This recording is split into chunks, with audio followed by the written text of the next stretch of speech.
What a mess. Too many people with too many shoes and not enough storage space.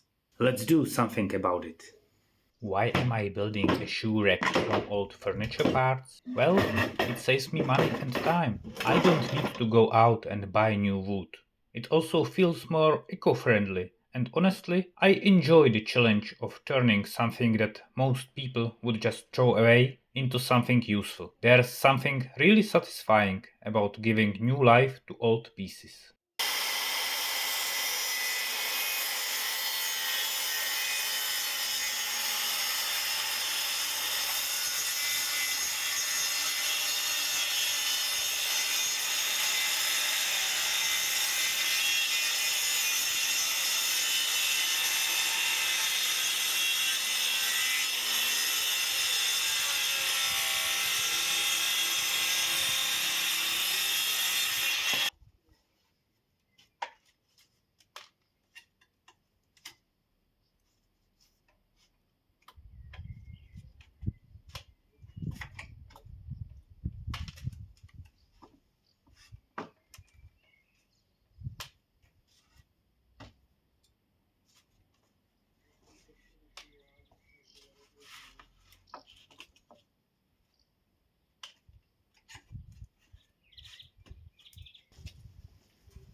pokračovat. Teďka každým to vyhloubíme, aby to bylo tak, no, můžu.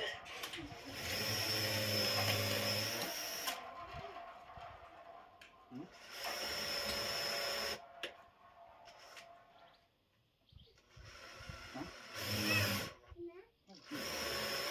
Už to klidně dílem trošku.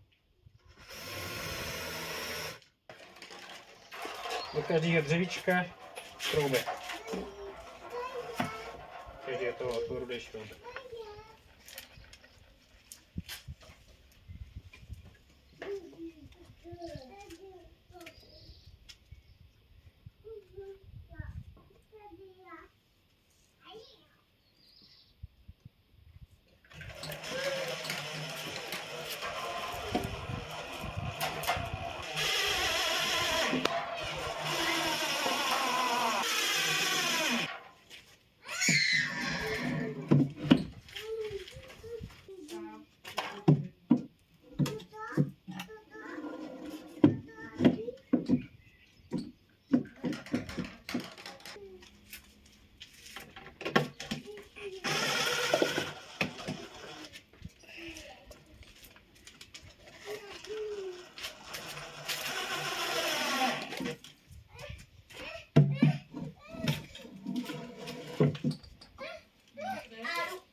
Jednu tu podpěru jsem trošičku zvednul na jednom konci.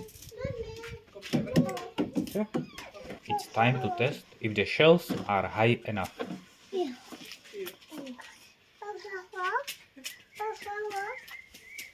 Pasujou.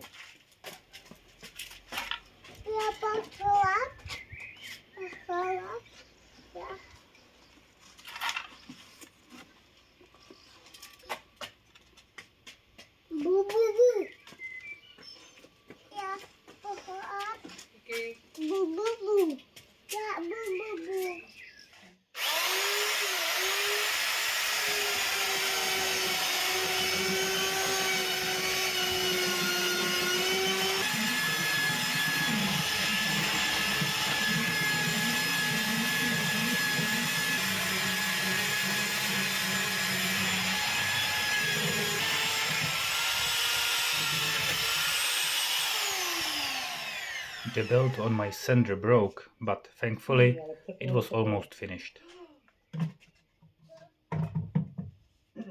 My wife and son took care of the painting.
Tak, spodek už mám zamalovaný. Takže spodek už je zamalovaný.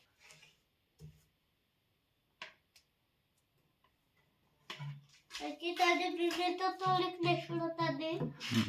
Jak jsou ty dlášky.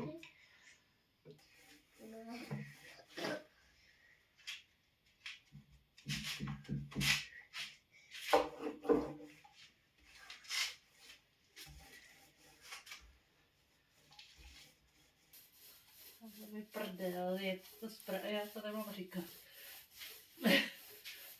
Dát bez zvuku. Můžeš si to říkat potichoučku, aby jsme to neslyšeli.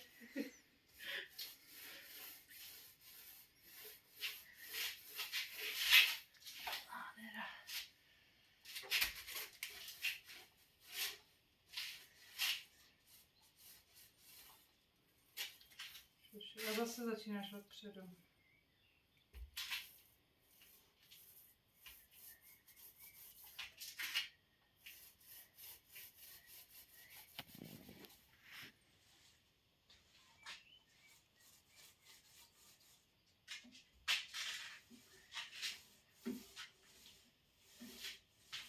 Je dobrý, veď, mě to taky baví.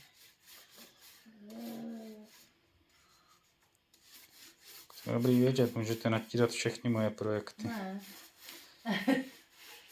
Tohle je dobrý, že to je rovný a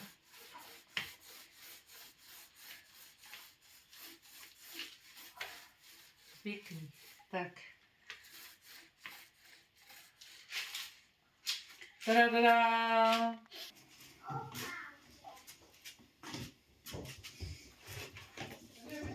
Tady.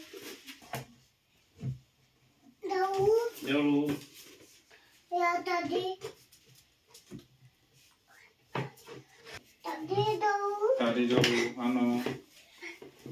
Toto. Dolů. Dolů. Tady umí. Tady umí. Honďo, dáš máminy boty? Jak to? Máminy doprostřed. Máminy. Honďos. Já. Tak, no. Tady. Tady. Mamini. Auto. No a co tady tohle všechno? No nogy. Dej. Toto.